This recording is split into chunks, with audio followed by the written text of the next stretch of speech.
Hello, boys and girls. Welcome back for our second day of science on Friday. So if you guys did any of your cornstarch experiments, the moon dough or the soap putty or the oobleck, I hope that you had a good time and that yours turned out a little bit better than mine. But today we're going to do two different experiments. The first one is called rainbow milk, and the second one is super fun because it is a volcano. So it can be as simple as you want or as complex as you'd like. But today I'm going to share my screen and talk to you about rainbow milk. And it's really, really cool because you should probably have all of these materials already at home. So the first thing you're going to need is a shallow bowl. So when we talk about shallow, we don't want it to be too deep. This was the most shallow pan that I had. You want it to be clear so you can kind of see it, but if it's not clear, that's okay. I have all different food colorings. I have green, red, yellow, blue, and purple. You need a Q-tip, like what people clean their ears out with. You need some dish soap, some Dawn dish soap, and it looks like this. And you need some milk. So I took mine out of the refrigerator. Milk, the best way to do this is if you have a really high fat milk. So if you have whole milk or half and half, it's going to be the best. This one is reduced fat and it's ultra filtered. I hope it turns out this is the only thing that I had. So we're going to be scientists and see if we can do it what we have. So the first thing we're going to talk about is what the milk does in the bowl. So I'm going to take my milk and open it. Remember, if you're doing science experiments, make sure that you have your parents nearby, that you have a clean working space. You don't want to ruin your carpet or get stuff all over your kitchen. So ask your parents' permission, get their help, pause this video when it's your turn, and make sure you send me your pictures and videos if you do it yourself. So what we're going to do is we're going to pour our milk into our container until it kind of fills. We don't want to fill it up all the way, just a little bit. And I hope that this turns out, because my table's a little bit slanted, so my milk is running a little bit. So I hope it doesn't affect too much. So what we're going to do, if you look closely around the edge of the bowl, it almost looks like the milk is coming up the side. It looks like it's coming up right here on the side, but it's actually not. The milk has some surface tension at the top. So what happens is that things like liquids, remember liquids have they take the shape of the container they're in. So remember, if I just poured this milk on my table, the milk would have gone everywhere. But because it's in this container, it's taking the shape of the container. So my milk looks square right now, right?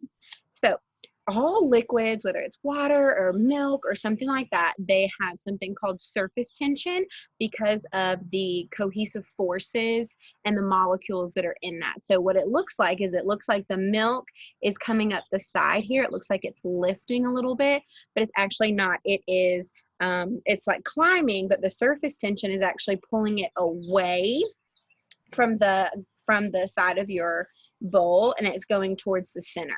And so something really cool about your Dawn dish soap that we used, and we used that in a couple of our experiments on Wednesday, is that soap actually reduces surface tension, and that's why soap is so useful for washing our hands. It breaks down the molecules and the germs on our hands so that it won't have that surface tension anymore. So we're going to use our soap so we can break that surface tension, but it's called rainbow milk, and I have all these different food colorings, and that's what we're going to do today. So you can use as many as you want. You can do 2 colors, 3 colors, whatever you want. I'm going to do a little bit of each of them and hope that they don't mix together too much since my table is at a slant. But I'm going to do drop here, maybe one here and here, and hope that my experiment goes well. So I have my green in there. It's spreading apart just a little bit. You don't want to stir it. That's very important. You want to leave it where it is. So I've got red. So I do 3 of each. Okay, they're going together. My next one is yellow. Mix them up a little bit. 3. Maybe like 2 blues and 2 purples. That's what we'll do. The wind's blowing, so I hope they don't mix too much. Do 2 blues and 2 purples.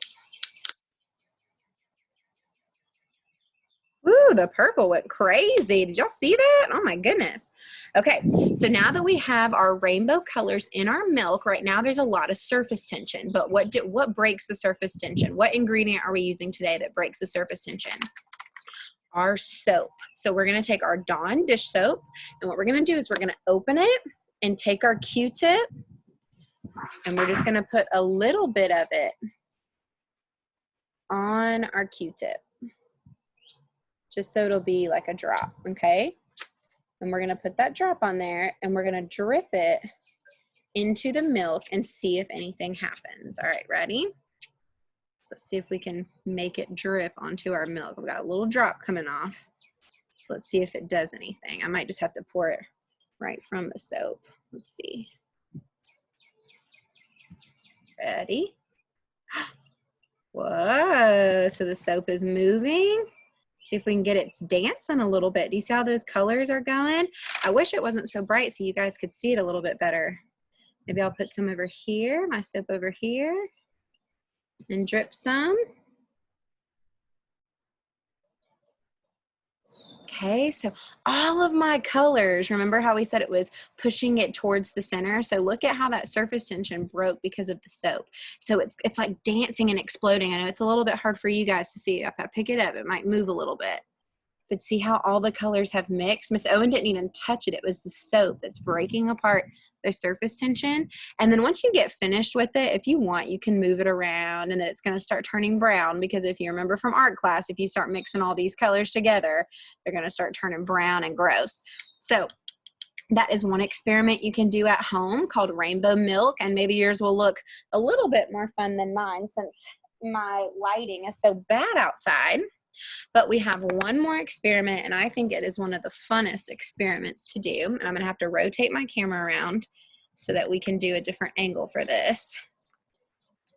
Okay, so I'm going to spin you around and lift you up a little bit, because what we're going to do is I'm going to show you my pan. So you need a shallow pan. I have this clear one right here. You can use a cookie sheet if you want, but you need a pan. Found out the best way to hold this here so you can see it. You need a flower vase. So I have this flower vase. I picked this one because it looks like a volcano. It's thick at the bottom and it goes really tall at the top, because like we know, a volcano goes up when it explodes, it kind of like a funnel. So I'm going to set this in the middle, because when our volcano explodes, I want it to catch hopefully as much of our ingredients as possible. I don't want to make a mess outside. So we have a pan to catch our mess. We have our flower vase. And you need baking soda. I have a really big container of baking soda that we can use, and that should be in your parents' kitchen. So we have some baking soda, and you need some vinegar. So we have some vinegar that you can use as well. I'm going to use some glitter. So you definitely need some glitter. I chose blue because I know volcanoes usually explode red, but I think it would be fun to do blue. So I have my blue food coloring, and I have 2 different blue glitters so that we can see what happens to that glitter when we are done. So when we're doing our volcano, what we want to do, and I also forgot, you need your teaspoon. You need your teaspoon measuring stick. Remember, a teaspoon is different than a tablespoon that we used last time on our other science experiment. So our teaspoon is going to say TSP, teaspoon. So you need a teaspoon. I also have half a tablespoon. If you have your whole tablespoon, then that's fine. But I'm going to talk about some halves a little bit to put some math in here. And I also have a quarter cup measuring cup. So it looks like the ones from last time, but even smaller. So we have a quarter cup. So those are the 3 things that you need. So the first thing that we're going to do is we're going to take our tablespoon. So remember, I only have a half tablespoon. So if I have 2 halves, if I put half and half together, what does that make? A whole. So that's going to make 1 whole tablespoon. So if you have 1 tablespoon, then you only need 1. But because I only have a half, I need 2 of these to make a whole, because our ingredient talks about having a full tablespoon. So, but it wants me to put 3 tablespoons. So 3 times 2.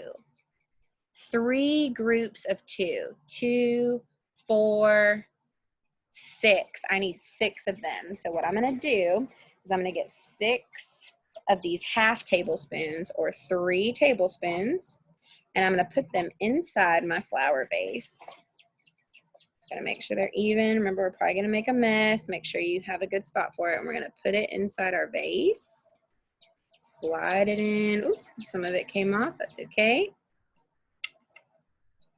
That's 1. And a clear vase would probably be easier to see, but this was the only one I had. Remember, we're not going out and buying all kinds of crazy stuff. We're doing experiments with things that we already have at home. So there's 1. I need to open this box because this is way too hard to get out. Hold on, boys and girls. This is going to take forever if I can't get in here and get out my baking soda. So I'm going to open this box a little bit more so I can get in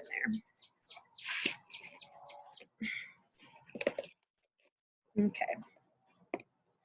All right. That's better. So we have 1.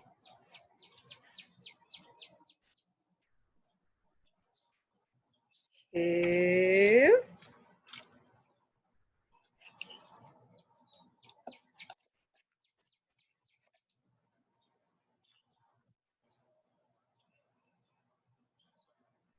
3.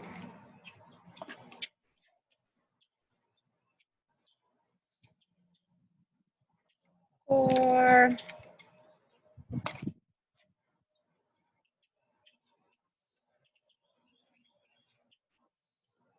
5.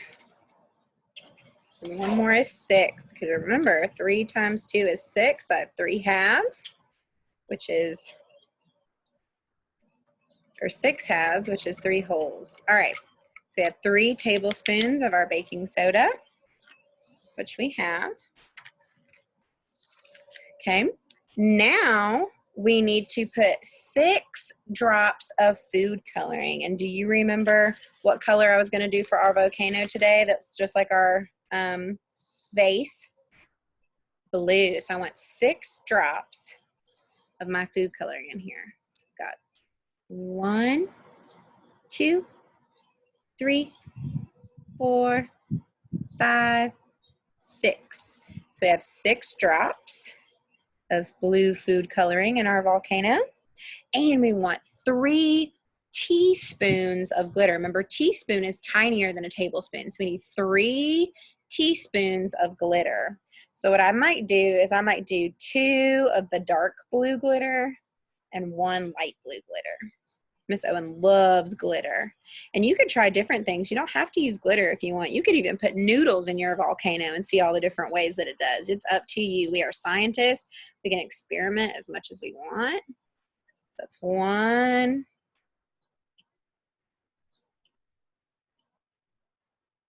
2.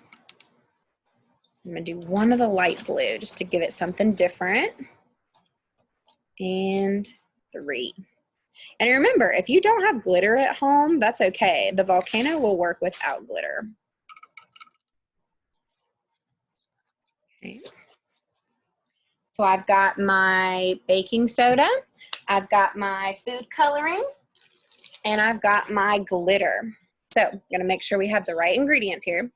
Now, the next thing we're going to do is add half of a cup of vinegar. Half of a cup of vinegar. Now, what's a little bit tricky about this is because I don't have my half cup from our last experiment. This might be a little bit different. So what I'm going to do is I'm going to eyeball it a little bit. What you could do is 2/4 and do that. But because baking soda and vinegar react quickly, I'm not going to have time to do both of them. So what Miss Owen's going to do is I'm going to eyeball them and hope that our experiment goes out okay. Remember, if you have a volcano that's exploding, it is going to make a mess pretty quickly. So hopefully our volcano will work. Let's see if it will. See what happens with our glitter. Okay, let's see if it works. Hopefully it does. If it doesn't, then we'll have to look at what we did wrong. All right, ready? Pour our vinegar into our volcano. Woo! Look at that, boys and girls. I see my glitter coming out. It's all on the bottom of my pan. The reaction is still happening down here at the bottom. I wonder if anything more will happen if I pour more vinegar in there. Whoa, very, very cool. That is awesome. I think volcanoes are so amazing, and how we can just make little baby volcanoes at home if we want to with ingredients we have laying around our house. That is awesome how chemicals react. And what's really cool is if you look at your pan when you're finished, you can see the glitter up close and see how all the glitter erupted, all those bubbles are popping and everything like that. That looks really, really cool, boys and girls. I hope that you make a volcano at home. And like I said, you can try all kinds of different things. You could put pepper in there if you don't want glitter. You could just do the baking soda and the vinegar. You don't have to have food coloring. As long as you have that baking soda and that vinegar, you will still get a reaction out of your flower vase or your cup or whatever you decide to use. A bottle, you could even use a soda bottle if you want to. But if you get a chance to do a volcano, please share a picture with us on our White Station Facebook page, and I will see you next week for some more science videos. Bye, boys and girls.